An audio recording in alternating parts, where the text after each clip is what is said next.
galera! Beleza, gente? Seguinte, segunda parte aqui do vídeo da Copa do Mundo de 2006, tá? Já fiz a primeira parte, ficou um pouquinho extenso, eu sei disso, mas agora vamos falar da fase eliminatória. A primeira parte é a fase de grupos, agora vamos falar da fase eliminatória, culminando com a grande campeã dessa Copa do Mundo, que foi a Itália. Beleza? Então, sem mais delongas, roda a vinheta, bora lá!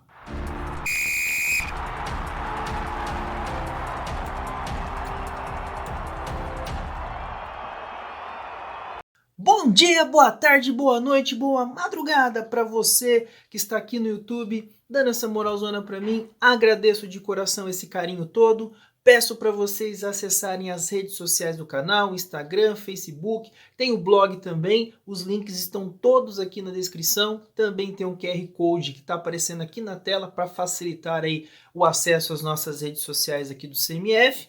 E também peço para você essas ações de praxe aqui do YouTube, se inscrever no canal, dar like, dar dislike, à vontade, democrático. Também peço para você comentar, tá? Comenta aqui, isso é mais importante, quero ouvir você, beleza? Dado o recado, então bora pro vídeo, vamos lá. Então, pessoal, vamos lá, vamos falar então aqui da fase eliminatória, oitavas de final para frente da Copa do Mundo de 2006. Então, oitavas, quartas, semi e a grande final. E mais por terceiro e quarto, beleza? Eu fiz o vídeo aqui da primeira parte, vou deixar o card aqui em cima para vocês, vou deixar o link na descrição também, tá? Para você poder acompanhar lá e ver toda a análise que eu fiz, analisando grupo a grupo, passando ali por todos os grupos, cada jogo, a gente falando um pouquinho de cada um deles, beleza? Agora, vamos lá para falar dessas fases eliminatórias, tá bom? Já quero fazer um convite para vocês aqui, esse ano, faça vídeo de Copa do Mundo, o nosso canal aqui, o CMF, vai fazer uma cobertura especialíssima sobre a Copa de 2022, que vai ser só no final do ano, lá no Catar, tá bom? Então, é a primeira Copa que nós vamos fazer, vamos cobrir aqui no CMF, então convido você a participar com a gente aqui de todo esse trabalho, toda essa cobertura que nós vamos fazer da Copa do Mundo. Eu já fiz um vídeo aqui, inclusive, analisando os grupos da Copa, vou deixar também, é uma playlist, na verdade, porque são dois vídeos, né? Vou deixar aqui o link da playlist para você poder acompanhar, e mais uma playlist que eu vou montando, né, conforme o passar do tempo aí do ano, né, fazendo tudo sobre a Copa do Mundo de 2022, beleza? Então, peço para você dar essa moral para mim aí, tá bom? Então vamos lá, vamos então falar aqui da Copa de 2006, chegamos então na fase oitavas de final, e nós tivemos os confrontos, né, lembrando que eram 32 seleções, divididas em 4 grupos, com 8 grupos, perdão, com 4 times em cada uma delas. Apenas os 2 primeiros passavam de fase. E era assim, né? O primeiro colocado do grupo A enfrentando o segundo do grupo B, o primeiro do B, o segundo do A, e assim, né? C e D, E e F, G e H, até fazendo esses cruzamentos. Beleza? Essa é a oitava de final. Inclusive, como eu disse, é o formato que tem até hoje. Até a Copa de 2022 também vai ser nesse formato. Já de 2026, eu já fiz vídeo aqui no canal falando da Copa do Mundo com 48 seleções. Doído, né? Dói no coração falar um negócio desse. Mas enfim, vou deixar a card também, vou deixar link na descrição, em que eu falo aí sobre como que vai ser essa Copa do Mundo com 48 seleções, inclusive a próxima Copa, tá? A Copa de 2026, que vai ser a Copa da CONCACAF, né, com 3 países que vão sediar, nós teremos aí 48 seleções. Meu Deus, meu Deus do céu. Mas enfim, toca o barco. Vamos falar então aqui dessa fase de oitavas. Nós tivemos então o primeiro jogo das oitavas, aconteceu no dia 24 de junho, e aconteceu em Munique, ó, né, está aqui a camisa do Dubai, né, aconteceu em Munique o jogo entre Alemanha e Suécia. tá? Alemães e suecos se enfrentaram.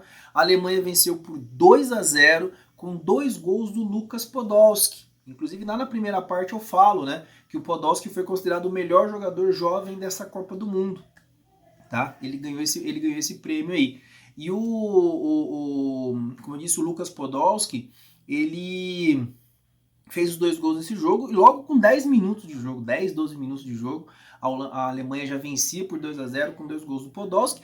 O Larsson, né, o grande Henrique Larsson, ele entra durante o jogo, né? Ele entra nessa partida, mas o Larsson ele acaba perdendo um pênalti até no final. Tá? Ele perde um pênalti no final ali e a seleção da Alemanha vence a Suécia por 2-0. Tá? Depois nós tivemos a Argentina. Argentina e México se enfrentaram. O jogo aconteceu em Leipzig e a Argentina vence o México de virada, mas precisou dos pênaltis. Desculpa, precisou da prorrogação para isso. O time do México sai vencendo por 1-0 logo de cara com o Rafa Marques, né, o grande Rafa Marques, ex-zagueiro, passou muito tempo no Barcelona, né, e aí a Argentina empata logo na sequência, 5 minutos depois, a Argentina empata com o Hernan Crespo, né, o Hernan Crespo aí que também tem uma história bem interessante no futebol europeu como jogador, foi até pouco tempo atrás, era treinador do São Paulo, né, no ano passado aí treinava o São Paulo, e o Crespo empatou o jogo, e aí só na prorrogação que o Maxi Rodrigues conseguiu fazer o gol da Argentina e classificar a equipe, nossos vizinhos aqui, né? Classificar a equipe sul-americana para as quartas de final, tá? Aí depois nós tivemos o jogo entre Inglaterra e Equador. Na primeira parte eu falo da campanha do Equador. O Equador realmente fez uma campanha bem interessante na primeira fase. Passa em segundo do grupo, né, no grupo que tinha a Alemanha.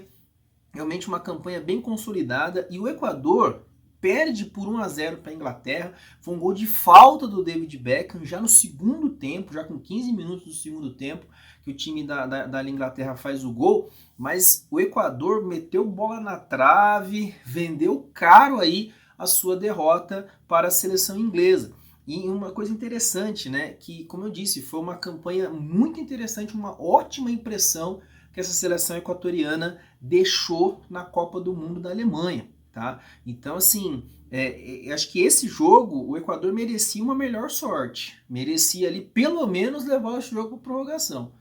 Tá? Porque realmente o Equador, como eu disse, meteu bola na trave, jogou melhor, e no segundo tempo especificamente, uma parte do segundo tempo foi melhor que a Inglaterra, no primeiro tempo também já teve chances também, então realmente merecia melhor sorte esse time do Equador, mas acabou passando a Inglaterra. Tá? Depois nós tivemos o jogo, que foi o jogo assim... até muitos falam que ele recebeu o prêmio, né, o título, vamos dizer assim, de A Batalha de Munique. Né? Desculpa, Batalha de Munique não, desculpa, Batalha de Nuremberg, foi onde foi o jogo, tá? Que foi esse jogo entre Portugal e Holanda, tá bom? Mas esse jogo batalha, a gente sempre fala que as batalhas elas acontecem, né? Esse jogo acontece porque o jogo é meio confuso, né? O jogo sai uma confusão. Tem a famosa Batalha dos Aflitos aqui entre Grêmio e Náutico, né? Que foi aquele jogo que decidiu a segunda divisão em 2005, né? Que teve muita confusão no jogo. O Brasil também tem um jogo que chama de a Batalha de Berna, né? Que foi o jogo na Copa de 54 entre Brasil e Hungria, né, em que o Brasil perde no jogo e também os caras saem na briga lá e tal, né? Então normalmente esses jogos que tem batalha são jogos confusos, né? Jogos que tem que seguem que recebe esse nome, né? Esse título. E esse jogo não deixou de ser, viu, gente? Foi um jogo em que o pau comeu nesse jogo. Tá? O time de Portugal venceu por 1-0, gol do Maniche. Vale lembrar que na Eurocopa de 2004 também haviam se enfrentado nas semifinais Portugal e Holanda, e Portugal também venceu por 1-0, também com gol do Maniche. Tá bom? E o time de Portugal, e esse jogo, mas esse jogo foi uma digamos assim, uma revanche do que tinha acontecido na Euro de 2004, mas foi também um jogo extremamente violento. Há quem diga que é o jogo mais violento aí da história das Copas. Foi um jogo, assim, nossa, foi uma coisa absurda. Entradas, assim, muito acima do tom, muito acima mesmo, sabe, de entradas criminosas. Alguns jogadores a gente nem sabe como que esses caras ficaram em campo até o final do jogo. Nem sabe. O Van Bommel, por exemplo. O Van Bommel que era um volante, ele jogou acho que no Milan, não lembro dele, ele jogou acho, no Barcelona também, né? O cara bateu até, nossa senhora, se colocasse a mãe dele, acho que ele batia na munheca. Mas eu coloco na edição certinha a quantidade de cartões amarelos e vermelhos que nós tivemos nesse jogo, que realmente foi muito pegado, muito absurdo mesmo, mas Portugal conseguiu vencer por 1-0, tá? Portugal vence aí por 1-0 e consegue a sua classificação, tá? Depois desse jogo nós tivemos a Itália, né? Itália e Austrália, um jogo em que os australianos reclamam até hoje eles reclamam desse jogo. A Itália venceu por 1-0, um gol de pênalti do Totti, já nos acréscimos do segundo tempo. O gol foi mais ou menos ali com 5 minutos, 50 minutos do segundo tempo, né? Que foi o gol do Totti. Mas os australianos reclamam muito do pênalti que foi marcado, que não teria sido pênalti. Olha, eu vou ser sincero para vocês, eu não acho nenhum absurdo dar, tá?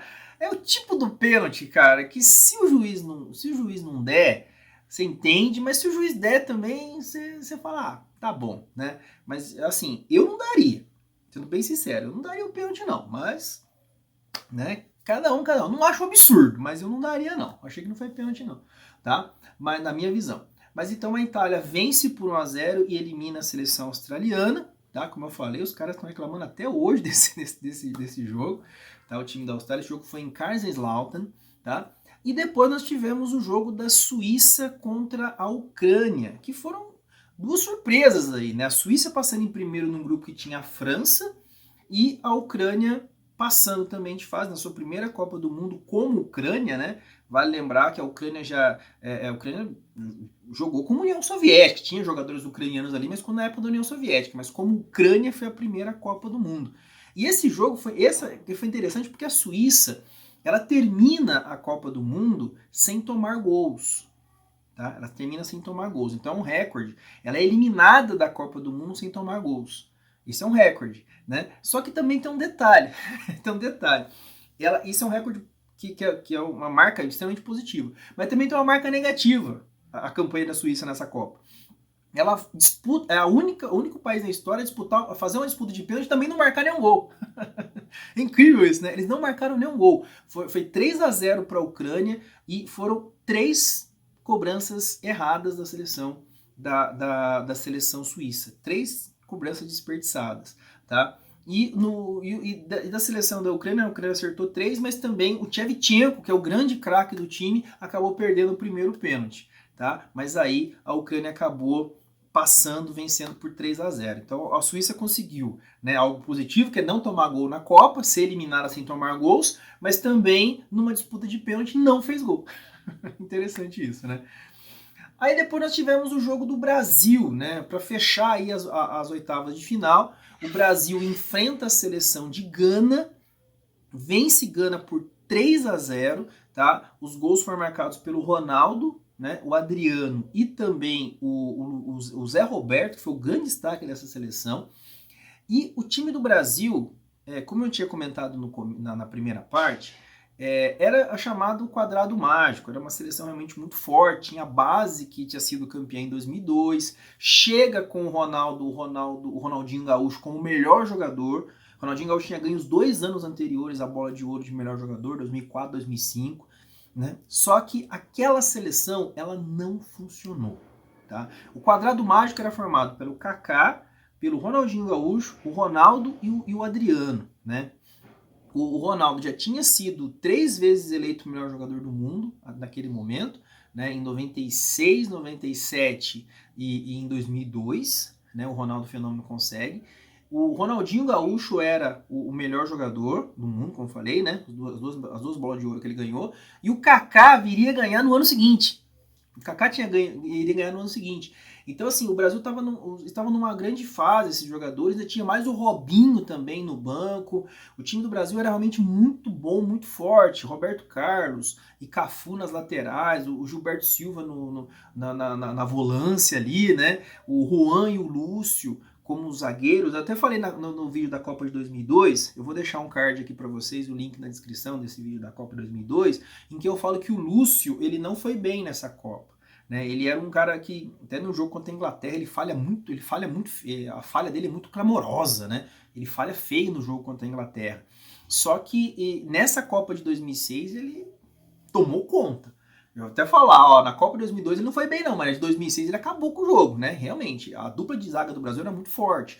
O goleiro era o Dida, né? O Dida que estava na terceira Copa do Mundo dele já. Então, assim, era um time muito experiente, um time muito qualificado. O banco de reserva do Brasil tinha jogadores, por exemplo, como o Juninho Pernambucano, o Mineiro, que foi um ano antes de ser campeão com o São Paulo, feito o gol do campeão do mundo com o São Paulo, né?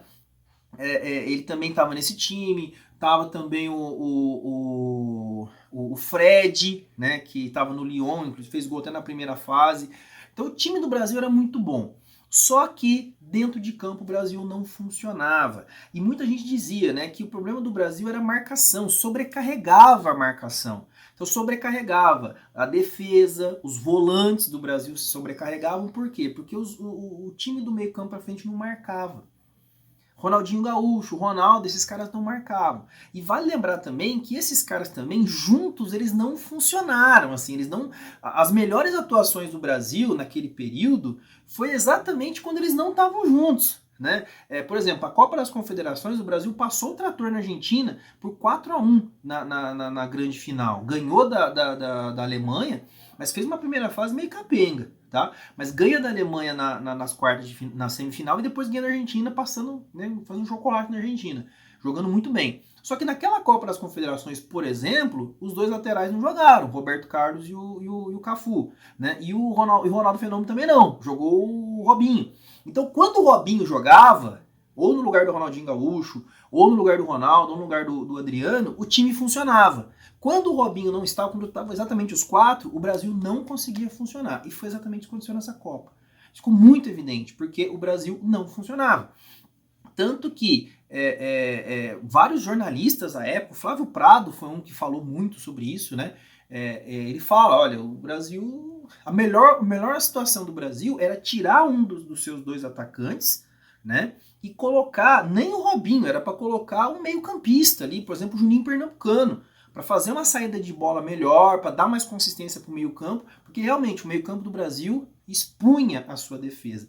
Isso fica muito claro no jogo das quartas de final, que eu já vou falar daqui a pouquinho. Tá? Mas nesse jogo das semifinais, o Brasil não tem muita dificuldade. 3-0 sobre Gana, que fez uma ótima campanha na primeira fase, surpreendendo, inclusive, né, deixando a República Tcheca de fora, mas a Gana não conseguiu ter força para vencer o Brasil. Tá? O Brasil sai fazendo um gol logo de cara, logo com 5 minutos o Ronaldo faz um gol. Isso também dá uma tranquilidade maior, porque fez com que Gana se expusesse. E aí foi quando o Brasil conseguiu desempenhar seu melhor futebol, porque Gana teve que sair para o jogo, né? E aí o Brasil conseguiu fazer um jogo melhor e vencer por 3-0. Inclusive, esse gol do Ronaldo, ele fez com que ele se tornasse o maior artilheiro da história das Copas. E depois ele foi superado na Copa de 2014 pelo Klose. Tá? O Miroslav Klose hoje é o maior artilheiro da história das Copas, mas o Ronaldo tinha feito esse gol. Inclusive, foi o último gol do Ronaldo em Copas do Mundo. Foi esse gol que ele fez contra a Gana. Tá?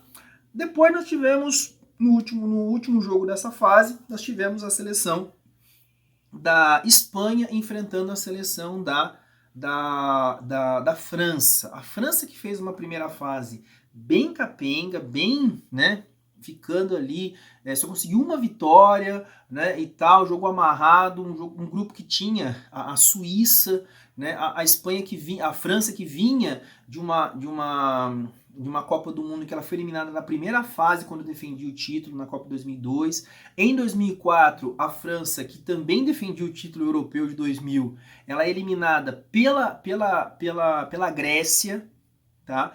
Então, assim, que foi a grande surpresa. Nas quartas de final, eu até fiz um vídeo aqui que eu falo da Grécia, vou deixar o card aqui para você, o link na descrição, para você ver o que eu falo dessa grande conquista da Grécia e fala, inclusive, desse jogo entre França e Grécia, em que a França é eliminada nessa Euro, né? E aí nós temos o jogo, né? E esse jogo, então, a Espanha vinha jogando muito bem, né? Como eu falei, o time da Espanha, fala na primeira parte, esse time da Espanha que joga a Copa de 2006 é a base do time que vinha ser campeão europeu em 2008 e depois campeão do mundo em 2010, né? Então era o embrião daquele time que viria dominar o futebol europeu, o futebol mundial, né? Anos depois, né? Poucos anos depois. Então, assim, era um time muito bom, né? E a Espanha sai vencendo por 1-0 com o gol do David Villa. Só que aí a França vira o jogo, tá? Ela vira o jogo, mostra, né, principalmente ali nos seus principais jogadores, seus principais craques, a França começa a mostrar qualidade. Temos ali o Thierry Henry, o Ribéry, o Vieira, né? Então esses caras começaram realmente a jogar. E um tal de Zinedine Zidane, que realmente apareceu, ele fez o último gol, inclusive, o terceiro gol da Espanha, da França, foi já nos acréscimos já do segundo tempo, ele faz o gol que ratifica a classificação francesa para as quartas de final, tá bom? Então, assim, o Zidane ali, ele já mostrou que ele tava pra maldade nessa Copa do Mundo, tá? Aí vamos para as quartas de final. Então, nas quartas de final, nós temos um confronto que foi um dos confrontos que mais aconteceu na história das Copas, que é o confronto entre Argentina e Alemanha. Inclusive, já fizeram 3 vezes finais de Copa do Mundo, tá? Argentina e Alemanha. E Argentina e Alemanha se enfrentaram em 3 Copas seguidas, né? Em 2006, 2010 e 2014. Todas elas com vantagem para a Alemanha. Foram 7 confrontos que já aconteceram na história das Copas do Mundo entre Argentina e Alemanha. A Alemanha também enfrentou a Iugoslávia essa mesma quantidade de vezes em Copas do Mundo, foram 7 vezes também. E o outro confronto que também aconteceu 7 vezes em Copas do Mundo foi Brasil e Suécia. Tá? Então são os confrontos que mais vezes aconteceram em Copas do Mundo, são esses 3 que eu falei para vocês. Alemanha e Argentina, Alemanha e Iugoslávia e também a Brasil e Suécia. Tá? E nesse confronto, né, a Argentina só venceu uma vez a Alemanha, que foi na final da Copa de 86. A única vez. Tá? E a Argentina e a Alemanha vencem. A Argentina foram 2 finais seguidas de Copa do Mundo, tá? em 86 e 90, e depois em 2014, também com vitória da Alemanha. Tá? E a Alemanha enfrenta a Argentina em 2006, e a Argentina era considerada um time melhor que a Alemanha. E se você olhar no papel, realmente era melhor. Tá? A Alemanha tinha bons nomes, como o Ballack, o Schweinsteiger já estava nesse time, também estava tinha o Podolski, o Klose, inclusive jogadores que vieram ser campeões do mundo depois, né, com a Alemanha em 2014. Né? Então realmente tinha um bom time a seleção da Alemanha, mas né, a Argentina era, na minha visão, até tecnicamente era melhor. A Argentina tinha Riquelme, Sorin, Tevez, Crespo, Cambiasso, né, esses caras, e o Lionel Messi, né, na primeira Copa do Mundo dele. Então o time da Argentina, na minha visão, era até melhor que o time da Alemanha, mas o jogo vai para os pênaltis. O jogo vai para os pênaltis nessa partida. A Argentina sai vencendo por 1-0 com o gol do Ayala, o zagueiro que por muito tempo jogou no Valência, jogou no Milan também, né, um ótimo zagueiro argentino. E a Argentina perde o seu goleiro titular ainda no primeiro tempo, que era o Abondanzieri, né, o Pato Abondanzieri, que era o goleiro emblemático, goleiro do Boca Juniors. Ele sai, ele machucado, entra o Léo Franco entra no lugar dele. A Argentina toma o gol do Klose foi já aos 35 do segundo tempo, que a Argentina consegue, a Alemanha consegue empatar. Esse jogo foi no Estádio Olímpico de Berlim, e aí o jogo vai para os pênaltis. E nos pênaltis, o goleiro não era o Oliver Kahn era reserva, o goleiro titular era o Lehmann. O Lehmann era goleiro titular, inclusive deu um burburinho ali, né, entre o Kahn e o Lehmann e tal, mas o Lehmann é o titular nessa Copa do Mundo, e o Lehmann pega 2 pênaltis nessa partida, nessa disputa de pênaltis, ele defendeu os pênaltis do Ayala e também do Cambiasso, e classifica a Alemanha para as semifinais, tá? Depois nós tivemos a Itália enfrentando a Ucrânia, né? A Ucrânia que era a grande surpresa, né? Nessas quartas de final aí. A Itália enfrenta a Ucrânia e a Itália não toma conhecimento, faz 3-0 na seleção ucraniana, gols do Zambrotta e 2 gols do centroavante Luca Toni, né? O Toni que foi da Fiorentina, depois jogou até no Bayern de Munique, né? Um centroavante grandão, goleador, né? Tinha até uma boa técnica, mas era um grande goleador esse Luca Toni. E aí a Itália faz 3-0, despacha, foi o resultado foi a semifinal mais tranquila. A quarta final mais tranquila foi exatamente o jogo da Itália contra a Ucrânia, né? O jogo foi em Hamburgo.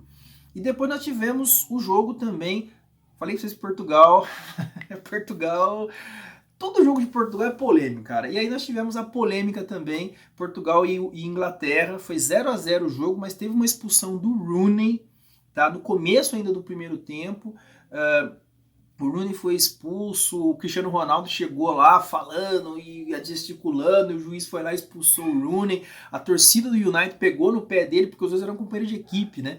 E pegaram no pé dele lá, por causa da reclamação dele que o Rooney foi expulso, né? Mas assim, o Rooney também chegou o pé alto, viu? Não tá errado a expulsão dele, não. Mas o jogo terminou 0-0 e nos pênaltis a Inglaterra perde 3 pênaltis. Gerrard, Carragher e Lampard. Olha só, Gerrard e Lampard perdem os seus pênaltis e a Itália e a seleção de Portugal vence a seleção da Inglaterra. E quem bateu o pênalti derradeiro para eliminar a Inglaterra foi exatamente o Cristiano Ronaldo. Tá bom? O Cristiano Ronaldo fez isso. Aí, para fechar, Brasil e França, né? A França que é a asa negra do Brasil, né, gente? O Brasil perdeu da França em 3 Copas do Mundo, foi eliminada pela França na Copa de 86, perdeu a final da Copa de 98 e depois perde também nessa Copa do Mundo aí. O Zidane falou assim, ó, deixa comigo, deixa eu resolver isso aí. Primeiro lance dele, ele dá um chapéu no Ronaldo no meio do campo, pum, pega a bola na frente. Aí você já fala, pô, o Zidane, ele vai causar nessa Copa. E realmente, o Zidane joga demais nesse jogo, faz um jogaço, ele joga pra caramba. Inclusive é dele a assistência que sai o gol do Thierry Henry. É uma falta que ele bate, a defesa do Brasil marca a bobeira, o Henry chega e de frente com o Dida faz o gol. E vale lembrar que deu criticando muito uma crítica muito grande em cima do Roberto Carlos, que estaria arrumando a meia e não acompanhou o Henry. Mas não era para o Roberto Carlos marcar o Henry, de jeito nenhum. Até o Roberto Carlos até hoje é meio chateado com o Galvão Bueno, né? Por causa dessa questão aí, né, de se pegar no pé dele que estava arrumando a meia. Roberto Carlos era o cara do contra-ataque, né, gente? Então, isso ficou evidente e tal, mas o Roberto Carlos até hoje ele é chateado com o Galvão Bueno por causa disso, tá? E aí, o Henry faz 1-0, a seleção da França teve pelo menos 2 chances de fazer 3-0, tá? Fazer mais gols, perdão, né? O Ribéry sai uma hora cara a cara com o Dida, que o Dida tem que se virar para poder defender. Então, assim, o Brasil foi dar o primeiro chute a gol do Brasil, foi aos 44 do segundo tempo. O Brasil faz uma partida horrorosa a partida do Brasil, uma das piores partidas que eu já vi o Brasil fazer, tá? Foi essa contra a França, e o Brasil acaba eliminado com justiça, porque a França jogou muito melhor. 1-0 foi pouco nesse jogo aí, tá? Depois nós tivemos então as semifinais, e nós tivemos 2 grandes jogos na semifinal. A primeira, a Alemanha enfrentando a Itália, tá? A Itália joga contra a Alemanha, o jogo foi em Dortmund, tá? E assim a Alemanha, todo aquele clima, aquela coisa toda, fizeram um jogo bem interessante, bola na trave de um lado, bola na trave do outro, chances para os dois lados, os dois goleiros se destacando, né, fazendo grandes defesas, tanto o Lehmann de um lado quanto o Buffon do outro. Só que aí nós tivemos, né, o jogo foi para a prorrogação. E o jogo já estava caminhando para os pênaltis, já estavam ali vendo, os treinadores já estavam verificando ali aquela coisa de pênalti e tal, quando aos 14 minutos do segundo tempo da prorrogação, tá, o lateral esquerdo Fábio Grosso, ele sobra uma bola lá para dentro da área, ele estava na ponta direita da área, do outro lado, ele lateral esquerdo, do outro lado, a bola sobra para ele e ele dá uma chapada na bola, a bola faz uma curva e entra no canto, né? Bem no canto mesmo lá, e a Itália faz 1-0, né? Gente, esse para mim foi o melhor jogo da Copa, foi esse jogo, tá? Essa semifinal entre Alemanha e Itália. Aí faz 1-0, né? Como eu disse, a Alemanha vai toda para frente, e aí se expõe no contra-ataque. 2 minutos depois, o Alessandro Del Piero, ele mesmo, Alessandro Del Piero, pega uma bola, recebe e chuta lá no alto e faz 2-0 e coloca a Itália na final, né? Tira ali o sonho da Alemanha de ser tetracampeã jogando em casa, tá? E essa, lembrando que era a final da Copa do Mundo de 82, né? Em que a Itália também venceu a Alemanha nesse confronto 82. E a Itália vence a Alemanha jogando em Munique e causando uma comoção nacional gigantesca, porque foi uma derrota muito doída para a seleção alemã. Já estava todo mundo pensando nos pênaltis e sai esses 2 gols aí já, um aos 14 e outro aos 16, 17 do segundo tempo da prorrogação, tá? E aí nós tivemos a outra semifinal, a seleção da França e Portugal se enfrentam e a seleção francesa vence por 1-0, um gol de pênalti de um tal de Zinedine Zidane. Mas, ó, vou falar uma coisa para vocês. A França vence esse jogo por 1-0, mas poderia ter perdido esse jogo, mas poderia ter ganho demais também. Foi um jogo bem aberto, bem com os dois times criando oportunidades, mas a seleção francesa aproveitou melhor, soube se segurar também. O gol foi no primeiro tempo. A seleção francesa soube se segurar mais, o Portugal não conseguiu furar o bloqueio francês. A França, como eu disse, teve chance até de matar o jogo ainda no final do segundo tempo, mas acabou vencendo por 1-0 e se classifica para a final. Tá? Aí o jogo da ressaca, né, que é a disputa de terceiro e quarto, Alemanha e Portugal se enfrentam. Tá? Tivemos aí a seleção da Alemanha vencendo por 3-1 nesse jogo. Esse jogo foi em Stuttgart. Tá? A Alemanha vence por 3-1 com 2 gols do Bastian Schweinsteiger, né, que era um dos grandes jogadores aí que estava começando naquela época, chegando na seleção da Alemanha. Realmente fez uma grande Copa do Mundo e ele fez 2 gols nesse jogo. E o Petit, zagueiro Petit, fez o gol contra, né, que foi o terceiro gol da Alemanha. E o Nuno Gomes, né, outro também emblemático atacante da seleção portuguesa, descontou para a equipe lusitana.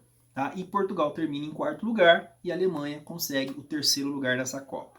E aí a grande final, nós tivemos, né, a grande final, França e Itália se enfrentam no Estádio Olímpico de Berlim no dia 9 de julho. Tá? O jogo pela segunda vez isso aconteceu, tá? De uma final de Copa do Mundo ir para os pênaltis. A primeira vez foi na Copa de 1994, quando o Brasil ganhou da Itália.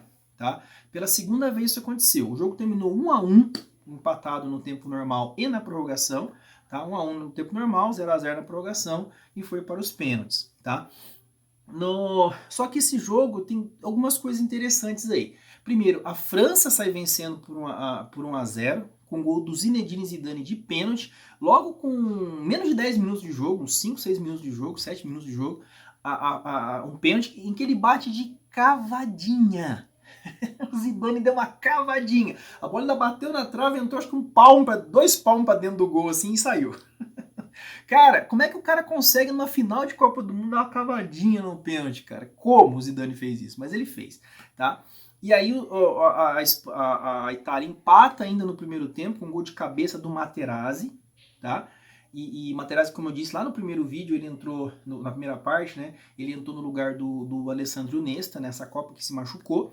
O Materazzi entra, o Materazzi que era um cara que, olha, do pescoço para baixo era canela para ele. Tem uns vídeos do Materazzi, depois dá uma procurada aí, as entradas que o Materazzi fazia. E ele era bem polêmico, né? Só que o que aconteceu? Falando em polêmica, o lance mais polêmico aconteceu na prorrogação. O jogo estava ali, um lance, a princípio, né, uma bola do outro lado. Ele e o Zidane começaram a discutir. E ele teria falado uma coisa para o Zidane, que o Zidane não curtiu muito. Vale lembrar que o Zidane jogou na Itália, né, por muito tempo, então ele entendia bem, eles estavam se falando bem ali. E o Materazzi fala alguma coisa ali pro Zidane, diz que tem alguma coisa a ver com a irmã do Zidane, alguma coisa assim, não vem ao caso agora. E o Zidane vai dar aquela famosa cabeçada no peito do Materazzi, o Materazzi cai no chão, o juiz não viu, mas o auxiliar viu, chama o juiz vai lá e expulsa o Zinedine Zidane, que, né, na prorrogação ele é expulso, sai ali, mas ele ainda é considerado o melhor jogador da Copa, porque foi realmente o melhor jogador dessa Copa, tá? Ele foi mesmo. Mas ele mancha aí, porque foi a última partida do Zidane, a última partida da carreira dele, e foi com essa expulsão, com essa cabeçada no Materazzi, tá? Esse lance emblemático aí, né? Esse lance emblemático. Todo mundo lembra, né, dessa cabeçada do Zidane. Aí o jogo vai para os pênaltis, tá? E nos pênaltis, o Trezeguet, o David Trezeguet, grande atacante também aí, né, que jogou na Juventus, né, jogou em outros clubes aí, inclusive jogou até no River Plate aqui da Argentina, né? O David Trezeguet bate, a bola explode na trave, né? E aí a Espanha vence a Itália vence por 5-3, e quem fez o último gol foi também o Fábio Grosso. O Fábio Grosso, que tinha, né, lá feito o primeiro gol contra a Alemanha, né, na prorrogação, ele bate o pênalti também e dá ali o título, faz o gol do título para a seleção da Itália, e a Itália conquista o seu 4º título mundial. A Itália já tinha ganho os mundiais de 34 e 38 e também de 82, e aí volta a ganhar a Copa do Mundo, né, pela 4ª vez e última vez, né? A Itália que não vai jogar a Copa do Mundo de 2022, também já não tinha jogado a Copa do Mundo de 2018, agora a Itália conquista o seu 4º título, né? Como eu disse, tendo grandes destaques ali, o Fábio Cannavaro, que inclusive no final do ano foi eleito o melhor jogador do mundo. Eu discordo totalmente, o Zidane é totalmente, mas, né, aquela coisa toda. O Fábio Cannavaro ganhou a bola de ouro, né, como eu falei no final do ano, de melhor jogador do mundo, mas foi grande destaque desse time, depois foi pro Real Madrid e tal, mas era o capitão do time, né, pra mim não era melhor nem da Itália, só pra você ter uma ideia, tá? Eu já falei, o Nesta era melhor que ele, tá? Mas o Cannavaro é o capitão do time, ergue a taça, a Itália tinha jogadores ali, realmente, o time da Itália era muito bom, né, Totti, Del Piero, Inzaghi, Toni, Iaquinta, Pirlo, Nesta, Cannavaro, Buffon, né? Realmente o time da Zambrotta também, que era um bom lateral. Então o time da Itália realmente era muito forte, né? Realmente muito forte, então acho extremamente merecido aí a conquista desse prêmio, desse título pela seleção italiana. Tá? E foi aí, né, a penúltima grande glória da seleção italiana. A Itália que foi campeã europeia aí o ano passado, né, em 2021, da Eurocopa, né? Mas foi uma conquista aí bem emblemática e, como eu disse, o último título da seleção italiana em 2006. Beleza? Cara, para fechar esse vídeo, eu acho o seguinte, eu acho que a Itália merecidamente foi campeã, tá? Mas assim, a Alemanha podia ter ganho, a própria França fez por merecer, jogou uma bela Copa do Mundo, né? Nós tivemos ali também grandes destaques, né? Como por exemplo a Gana fez uma grande Copa também, Portugal aos trancos e barrancos também, né? Mas como eu falei para vocês, era uma Copa do Mundo que tinha grandes times, grandes jogadores, né? Então tinham times muito bons ali, como eu falei, além dessas que eu falei, a Argentina era muito boa, o time da Argentina era muito bom, a República Tcheca, mesmo sendo eliminada da primeira fase, mas tinha um baita de um time, outro também que eu acho que era muito bom, né, que a gente acabou não colocando aqui, acabei, né, foi um pouco também antes aí, era a seleção do Equador fez uma grande Copa, Gana fez uma grande Copa. Então realmente foi uma Copa do Mundo bem interessante, bem bacana e tecnicamente foi muito boa. As seleções jogavam muito bem. Né? Então realmente eu gostei muito de fazer esse vídeo, eu achei muito legal, né, essa Copa do Mundo, eu achei bem interessante. Tá? Mas e você? O que você acha? Eu sei que esses vídeos de Copa do Mundo ficam extensos, tá? Mas eu gosto de fazer, eu acho legal, entendeu? Quero saber de você o que você acha. Escreve aqui pra mim. Se você quer outras Copas do Mundo que você quer que eu faça vídeos aqui, dá a sua sugestão. O pessoal já falou da Copa de 86, já falou da Copa de 2018, né? Eu tenho algumas ideias aqui, mas eu quero ouvir você, tá bom? Escreve aqui pra mim e dê a sua opinião. E fala também o que você achou da Copa de 2006, cara. O que você achou? E tem muito vídeo também, se você não assistiu, tem muito vídeo aqui no YouTube da Copa de 2006. Assiste aí, você vê que tem vários jogos bem legais aí. Principalmente esse jogo da Itália contra a Alemanha, assiste aí pra você ver, tá bom? Mas escreve aqui pra mim, beleza? Vou deixar na tela aqui para vocês outras sugestões aí de outros vídeos aí do canal, vídeos anteriores. Assistam esses vídeos, por favor. Faça o YouTube entender que vocês gostam do meu material. O YouTube não está sendo muito bacana quem produz material, quem produz conteúdo aqui na sua plataforma, né? Eu acho uma sacanagem isso, mas enfim, o YouTube é safadinho com a gente. Mas ajuda a gente aí, tá bom? E encerro por aqui esse vídeo, agradecendo mais uma vez aí a sua